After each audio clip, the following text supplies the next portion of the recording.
Welcome to this journey through one of the most disturbing cases recorded in the history of Charleston. Before we begin, I invite you to leave in the comments where you're watching from and the exact time you're listening to this narration. We're interested in knowing what places and what times of day or night these documented accounts reach. The winter of 1842 in Charleston, South Carolina, carried with it an unusual chill. Not the kind that merely stings the skin, but the sort that seeps into the bones and lingers, the sort that makes old houses creak with memories better left undisturbed. It was during this particular winter that Josephine Caldwell, widow of the late shipping magnate Howard Caldwell, made a purchase that would eventually unravel the carefully constructed facade of one of Charleston's most respected families. Josephine lived in a handsome three-story home on Church Street, just north of Broad, in what locals called the Borough. The house had belonged to the Caldwell family for 3 generations. White columns framed the entrance, and wrought iron railings adorned balconies that overlooked carefully maintained gardens. To passers-by, the Caldwell residence represented old money, respectability, and the finest of Charleston society. But those who worked within its walls knew the silence that had descended upon the home since Howard Caldwell's passing 2 years prior. The widowed Josephine rarely entertained any more. The regular Sunday gatherings, once hosted by the Caldwells, had ceased. The ballroom on the 2nd floor remained closed, its mirrors draped in cloth. Instead, Josephine spent her days in the east-facing sitting room, reviewing household accounts, corresponding with distant relatives, and occasionally receiving her sister, Margaret, who lived 3 blocks away on Meeting Street. The staff had been reduced to essential personnel: a cook, 2 house servants, a groundskeeper, and a coachman. According to accounts from Eleanor Miller, the wife of Josephine's solicitor, the widow had grown unusually thin in the months following her husband's death. Her once vibrant auburn hair had dulled, and premature streaks of grey appeared at her temples. She wore only black, as was customary for widows, but there was something about Josephine's mourning that struck those who knew her as excessive, even obsessive. What few realized was that Howard Caldwell's death at 49 had been unexpected. A heart seizure, the physician had declared. Howard had been found one morning in his study by the housemaid, slumped over his desk, a half-written letter still beneath his hand. The letter, addressed to a business associate in Philadelphia, contained nothing of note. Nothing, at least, that explained why Josephine had ordered the study sealed immediately after the funeral. For 2 years, no one entered that room. The key remained on a chain around Josephine's neck, alongside her wedding band. The staff was instructed never to dust or clean the space.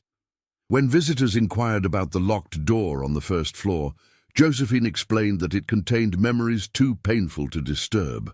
Most accepted this explanation without question. Grief, after all, manifests in peculiar ways. It was against this backdrop that Josephine Caldwell appeared at the auction block on Market Street on the 17th of December, 1842. The auction that day was what locals called a recovery sale, slaves being sold by creditors to recover debts after the death of their owner. In this case, the deceased was Tobias Green, a failed rice planter whose properties had been foreclosed upon. The auction attracted few serious buyers. The weather was poor, and Green's remaining slaves were considered of little value, the strong and healthy ones having been sold off years earlier to keep the plantation afloat. Thomas Jenkins, who served as Josephine's coachman for 23 years and left a brief memoir before his death in 1876, recalled that his mistress had never before attended such an event. Slave purchases for the Caldwell household had always been handled by Howard or his business manager. Jenkins wrote that he was instructed to bring the carriage around mid-morning and was surprised when Josephine directed him to the auction site. Mrs. said nothing during the ride, Jenkins wrote. She sat straight-backed, staring ahead, clutching her reticule like it might fly away in the wind. When we arrived, I helped her down, and she instructed me to wait. She returned perhaps 40 minutes later, followed by a slave girl who could hardly walk. The child, though I later learned she was nearly 18, was so thin and sickly-looking that I wondered if she would survive the carriage ride home.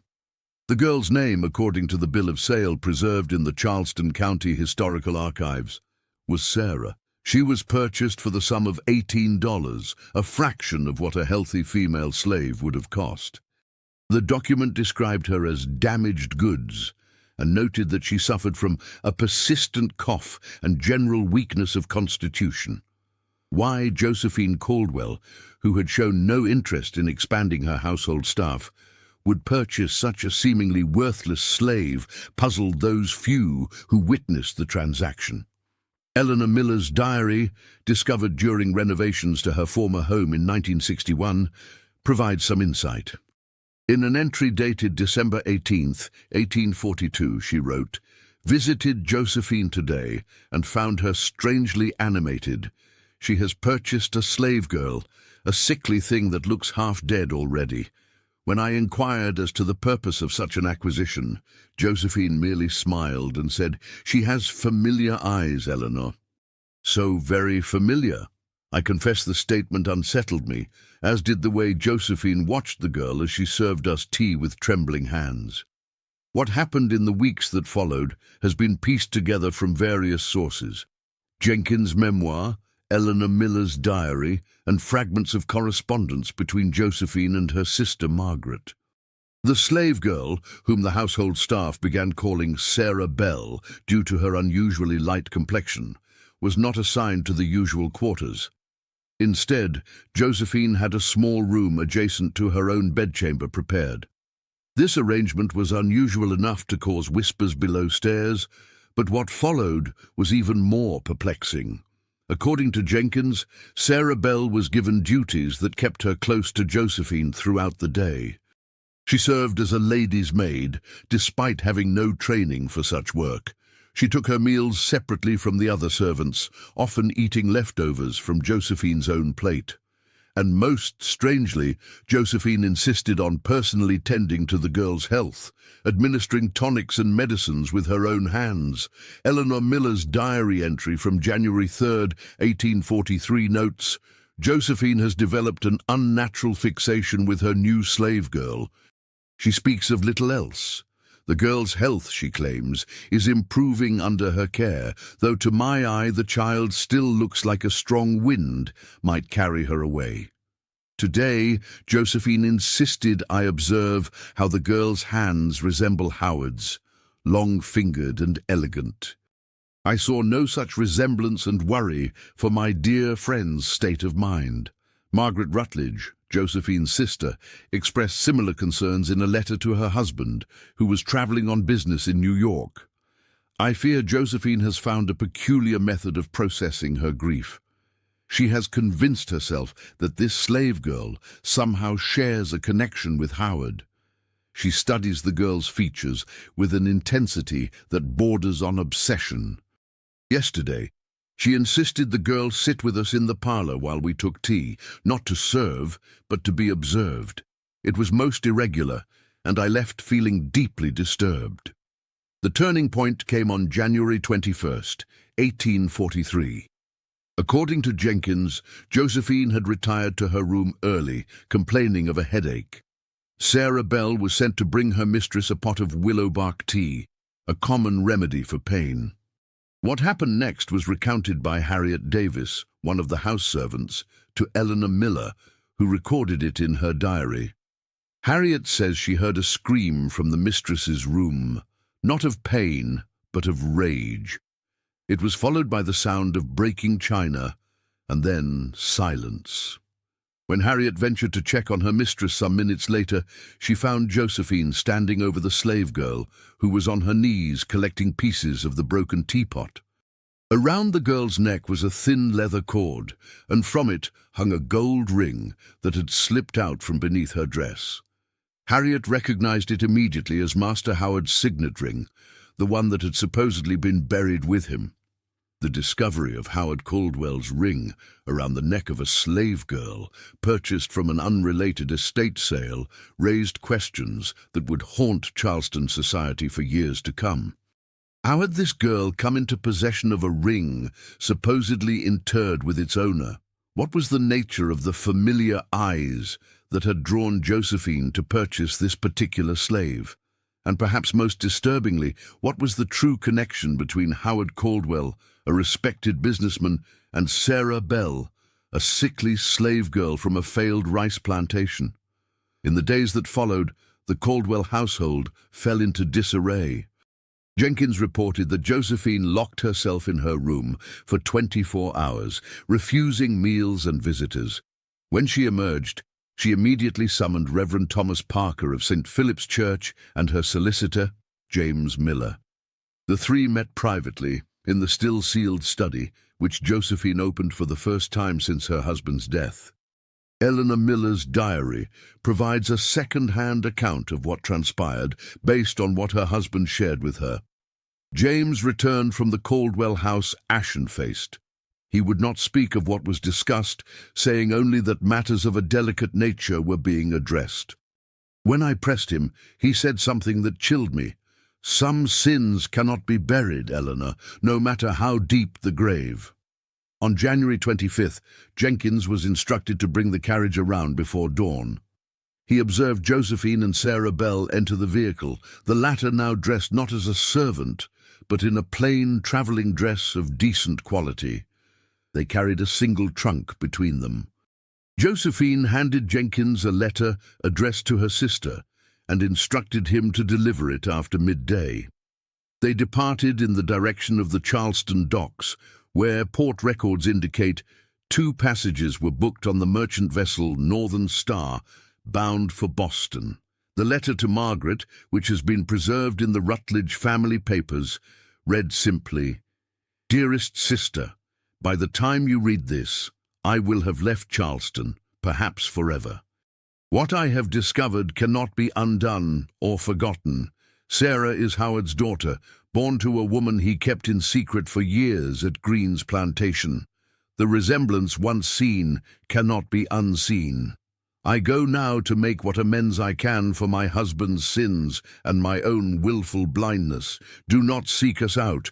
All legal matters have been arranged with James Miller.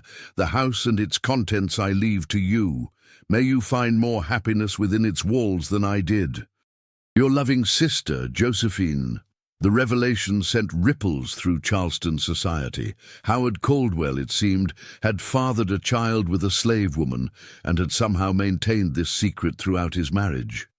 The discovery raised uncomfortable questions about other prominent men in the community and cast a shadow over Howard's previously unblemished reputation. The study, finally opened after 2 years, yielded more secrets. According to an inventory conducted by James Miller, it contained documentation of regular payments made to Tobias Green, presumably to maintain Sarah Bell and her mother in relative comfort. There were also letters from Green warning that his financial situation was becoming desperate and that he could no longer guarantee their safety or secrecy. The last such letter was dated just 3 weeks before Howard's fatal heart seizure. Most damning was a half-finished letter found not in the study, but in a hidden compartment of Josephine's writing desk, discovered by Margaret as she prepared to take ownership of the house. Written in Josephine's hand and addressed to Howard, it read, "I know everything. The girl at Green's plantation, the money, the visits you claimed were business. Did you think I would not discover the truth? Your betrayal is complete. I cannot bear to look at you, knowing that while I suffered through 3 miscarriages, you created a life elsewhere and nurtured it in secret. The tonic I have added to your evening brandy will—" The letter ended there, unfinished. The implication was clear, yet unprovable. Howard Caldwell's heart seizure might not have been natural at all. Had Josephine discovered her husband's infidelity and secret child and taken matters into her own hands? Had guilt then driven her to seek out the child after Green's death, perhaps initially with malicious intent that somehow transformed into a distorted form of atonement? These questions would never be answered definitively. Josephine and Sarah Bell disappeared into the north. Despite Margaret's assurances that she would not look for them, private investigators were dispatched to Boston. They found that the two women had indeed arrived, but had quickly moved on, possibly to Canada. The trail grew cold. For years afterward, rumors circulated. Some claimed to have seen Josephine in Montreal, living modestly as a seamstress with a young woman who might have been Sarah Bell. Others insisted they had traveled to Europe. A letter postmarked from London in 1851 and signed simply J arrived for Margaret, containing nothing but a pressed flower and a small ivory cameo that had belonged to their mother. Whether this was truly from Josephine remains uncertain. The Caldwell house on Church Street passed through several owners in the decades that followed. During renovations in 1927, workers discovered a small chamber beneath the floorboards of what had been Howard's study. The space contained a cot, a chamber pot, and scratches on the wall that appeared to be a rudimentary calendar covering approximately 2 weeks. The discovery was noted in the Charleston Daily Courier, but was quickly forgotten as mere curiosity from a bygone era.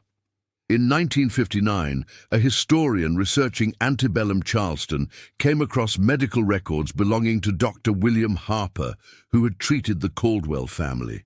Among them was a notation dated 6 weeks before Howard's death. Visited Caldwell residence at Mrs. C's request. Mr. C showing symptoms of slow poisoning, weakness, confusion, stomach complaints. Recommended change of diet, no alcohol. Mrs. C unusually attentive during examination. The last verified document relating to this case is a death notice from a Boston newspaper dated March 1867. Passed away peacefully, Mrs. Sarah Winters, age 43, formerly of Charleston, South Carolina. Survived by her guardian, Miss Josephine Brown, who requests privacy during this difficult time. The names Winters and Brown were common enough to provide anonymity, yet specific enough to be identifiable to anyone familiar with the case. If this was indeed Sarah Bell, she had lived to middle age despite her supposedly frail constitution, and Josephine, now using her mother's maiden name, had remained with her until the end. What truly happened within the walls of that Charleston home in the winter of 1842 remains a matter of speculation. Was Josephine Caldwell a murderer who killed her husband in a rage over his infidelity, only to be haunted by her crime into seeking out his illegitimate daughter? Or was she a victim herself, a woman betrayed not only by her husband's affair but by the society that enabled such secrets? Perhaps most disturbing is the fate of Sarah Bell before her purchase by Josephine. Records from Green's plantation, uncovered during historical research in the 1960s, indicate that a female slave matching Sarah's description was frequently loaned to visitors.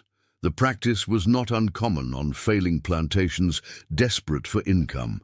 Was Howard Caldwell more than just a biological father who provided financial support from afar?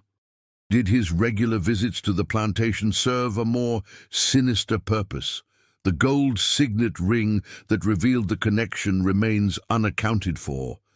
It was not among Josephine's possessions left behind, nor was it listed in Sarah Bell's effects in the Boston death notice. Some speculate that it lies at the bottom of Charleston Harbor, thrown there by Josephine during their escape. Others believe it may have been sold to fund their new life in the north. Charleston has changed much since 1842, but the former Caldwell house still stands on Church Street. Current owners report no unusual occurrences, though visitors occasionally comment on a persistent chill in what was once Howard's study, even on the warmest of summer days.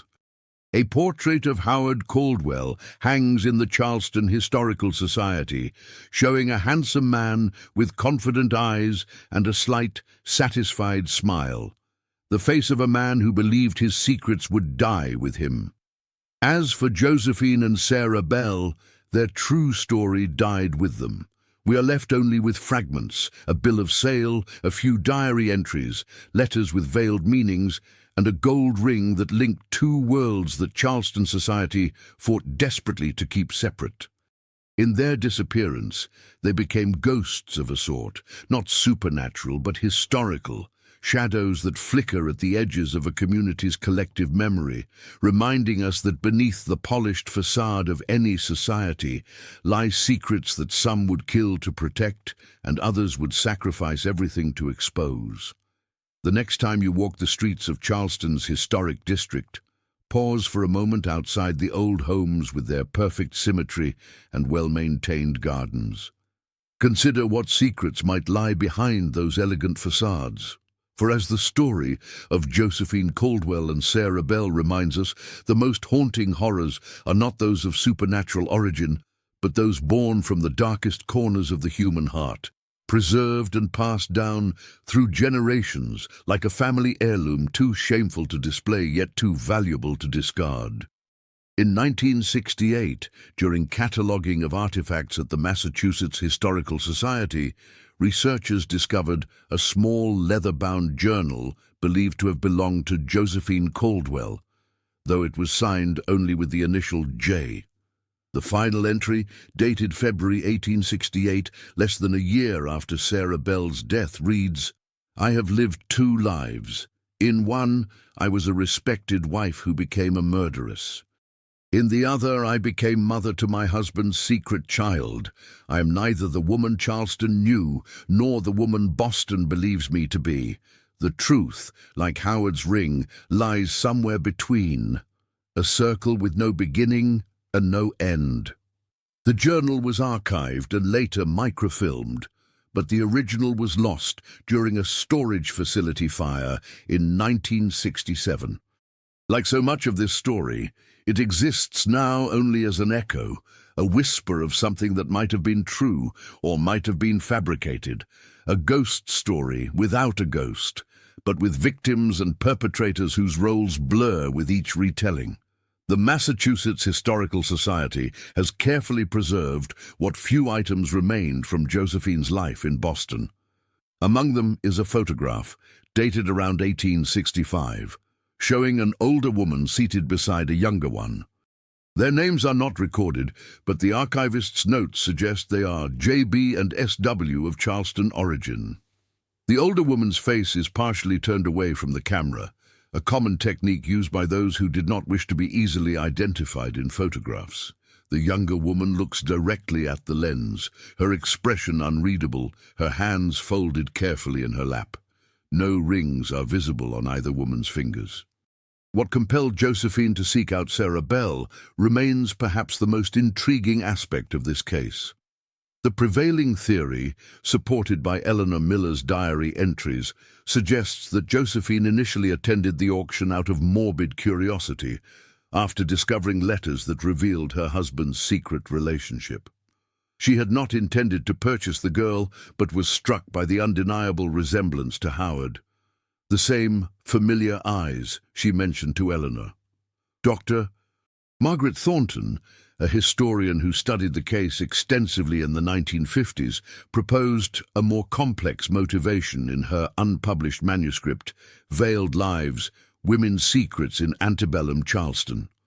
Thornton suggests that Josephine, unable to bear children and devastated by multiple miscarriages, may have seen in Sarah Bell both the child she could never have and a living extension of the husband she had loved and lost, or perhaps murdered.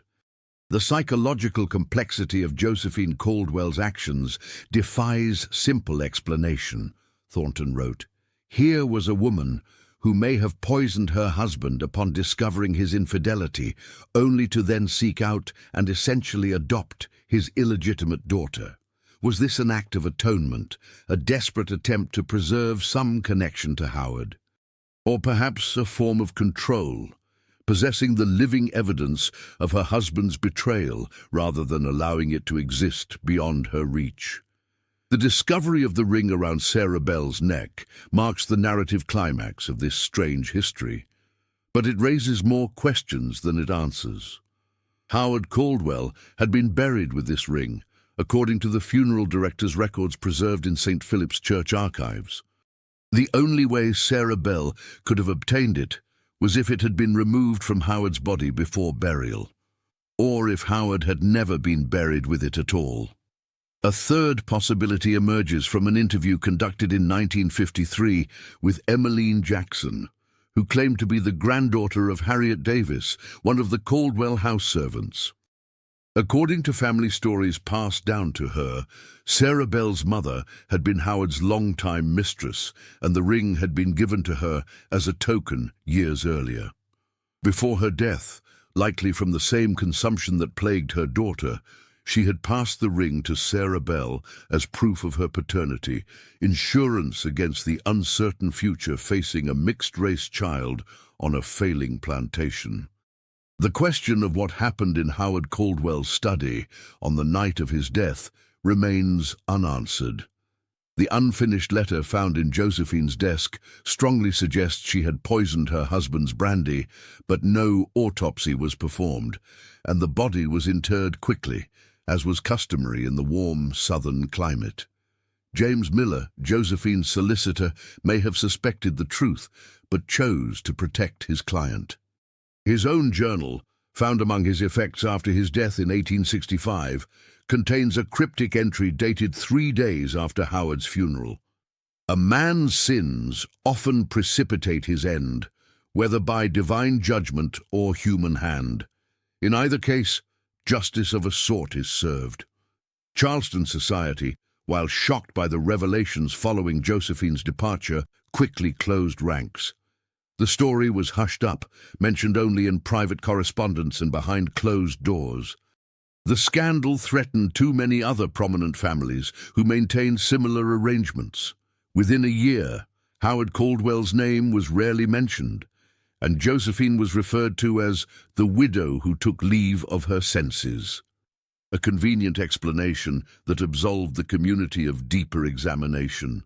Sarah Bell's life before her purchase by Josephine can only be partially reconstructed through plantation records.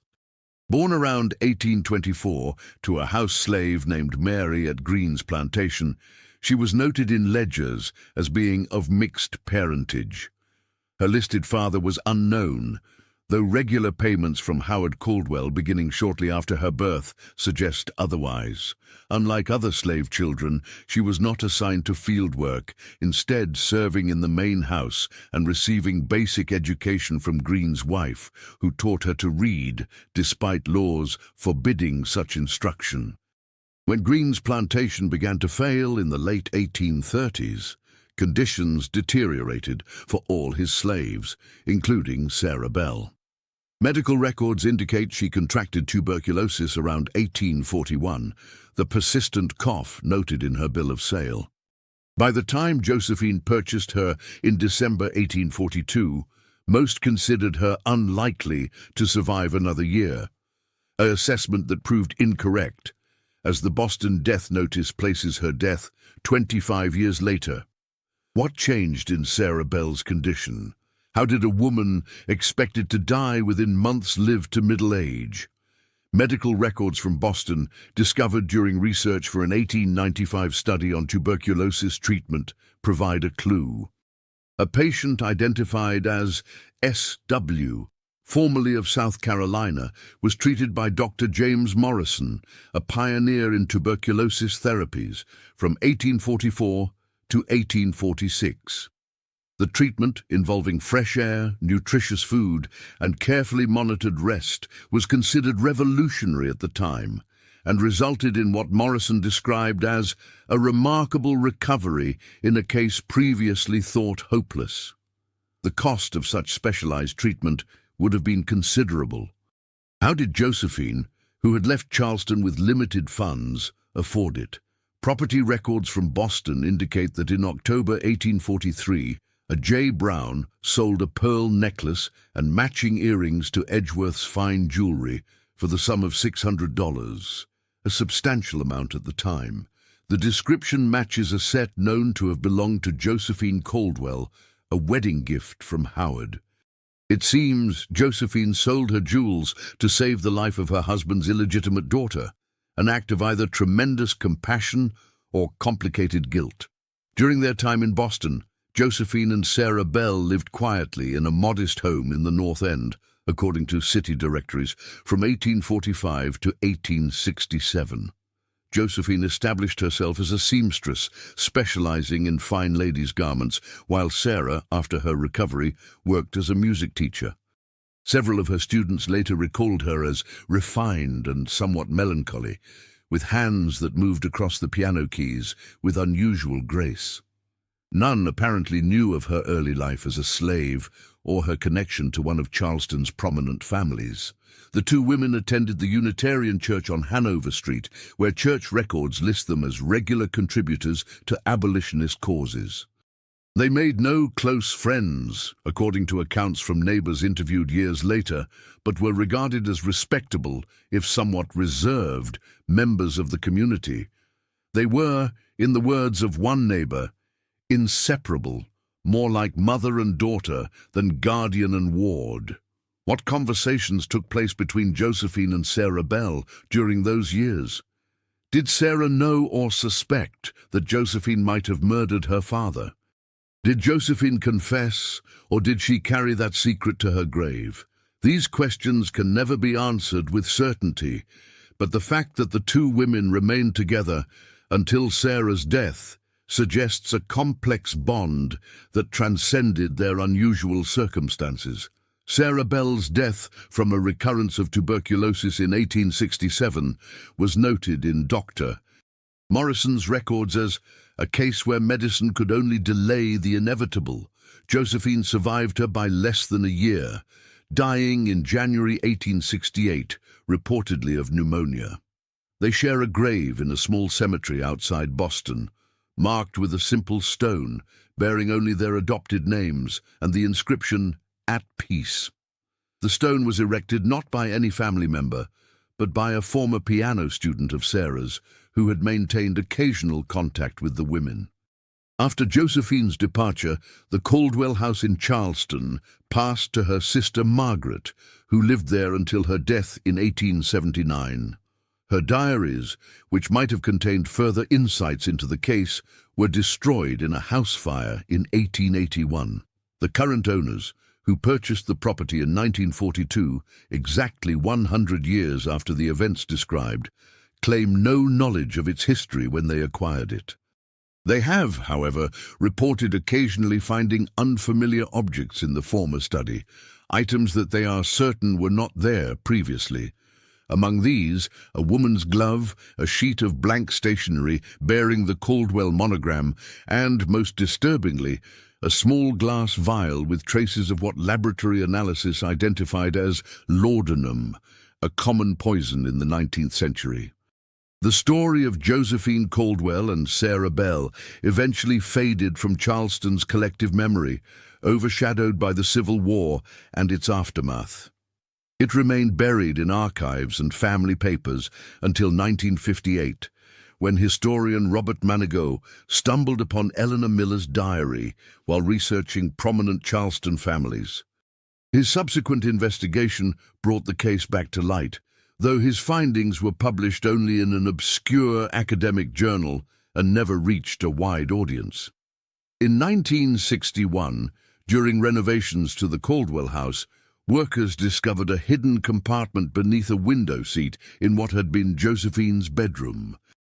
Inside was a small wooden box containing a portrait miniature of a young black woman in a blue dress, likely Sarah Bell's mother, and a lock of dark hair tied with blue ribbon. A note accompanying these items read simply, "Howard's heart. May God forgive us both." The current whereabouts of these artifacts are unknown. They disappeared from the contractor's office before they could be turned over to the Historical Society. The most recent development in this centuries-old mystery came in 1966, when a graduate student researching tuberculosis treatment in 19th-century New England discovered medical records belonging to Dr. Morrison. Among his notes on SW was a transcription of a conversation that took place during her treatment. Patient revealed today that her illness began shortly after witnessing her mother's burial. When asked about her father, she became agitated and said only, "He gave me his ring before he died. He said it would protect me when he could not, but it brought only sorrow." Further questioning deemed detrimental to patient's condition.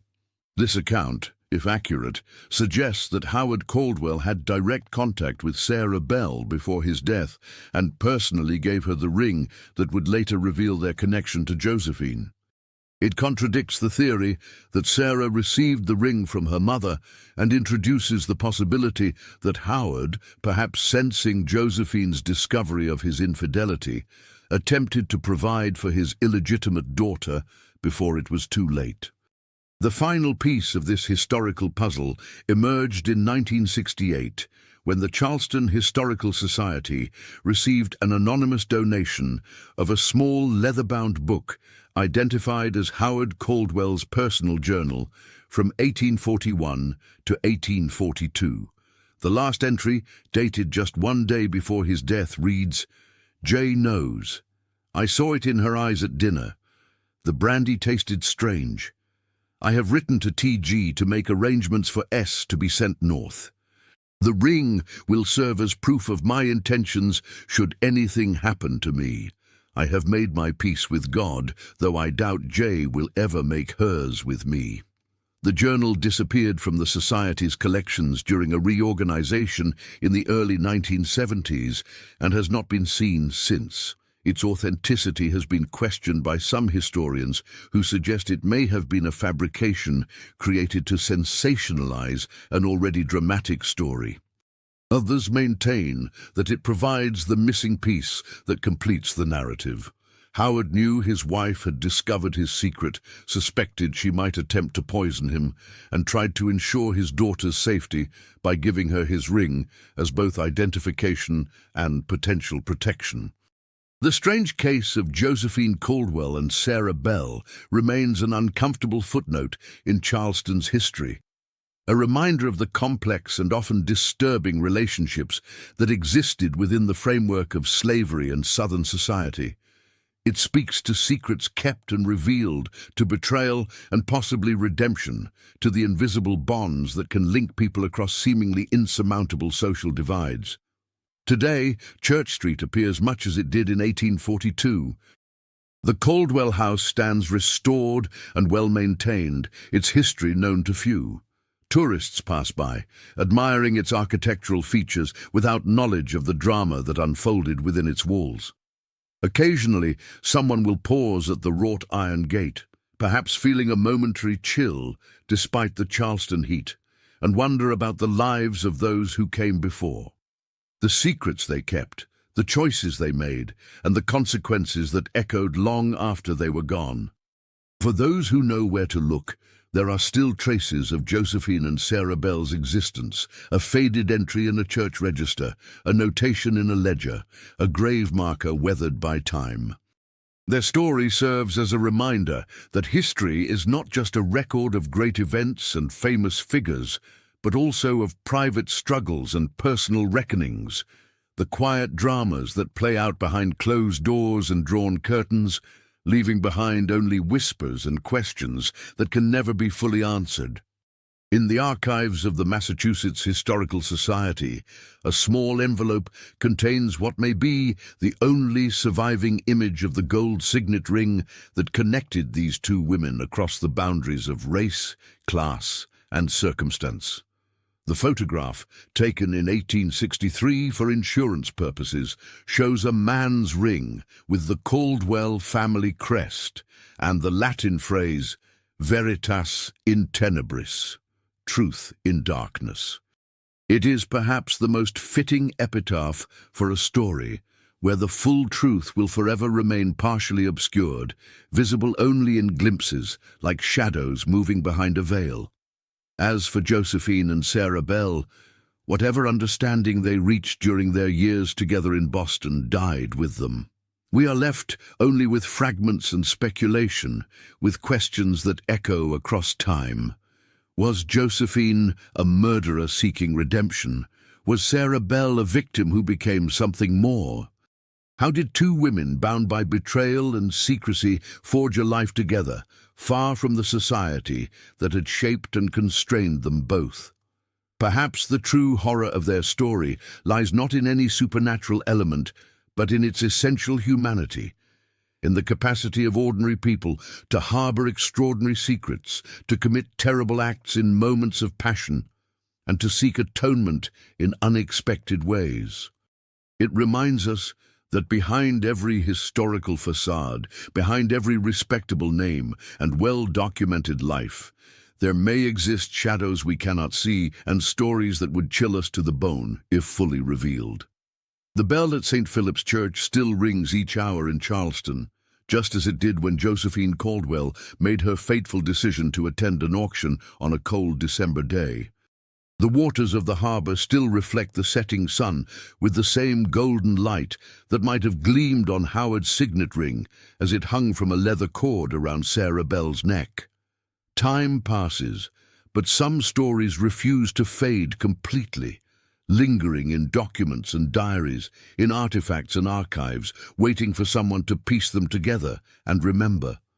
And so we leave Josephine and Sarah Bell to their shared grave and their unspoken secrets, to whatever peace they may have found in their strange companionship.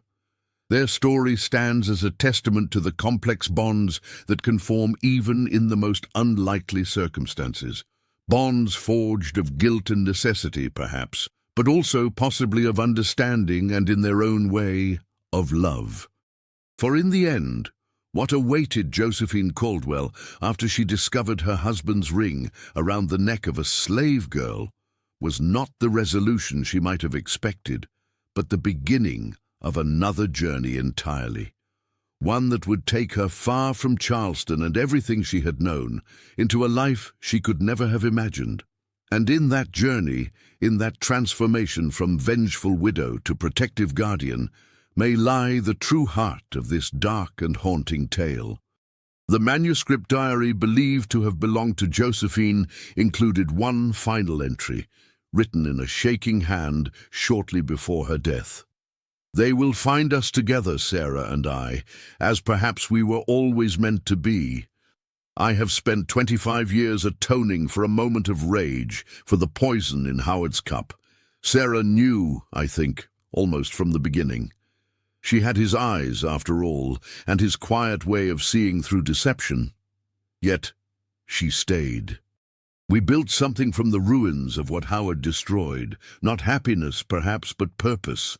The ring I buried with her yesterday, may it bring her more peace in death than it did in life. May we both find the forgiveness neither of us could fully offer the other in this world. Whether this entry is authentic remains disputed among historians.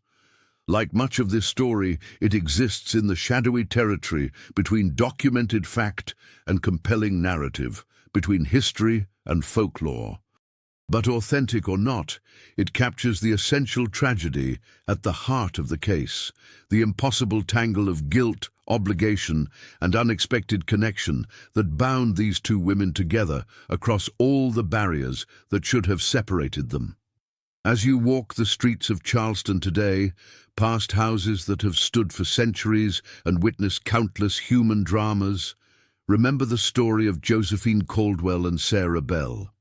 Remember that within these elegant homes with their perfect symmetry and well-maintained facades, people once loved and betrayed, suffered and survived, kept secrets and told lies, just as we do now. For while times and circumstances change, the capacity of the human heart for both darkness and light remains constant, echoing across generations like footsteps in an empty house, reminding us that the most haunting stories are those that might, with small shifts of circumstance or character, have been our own.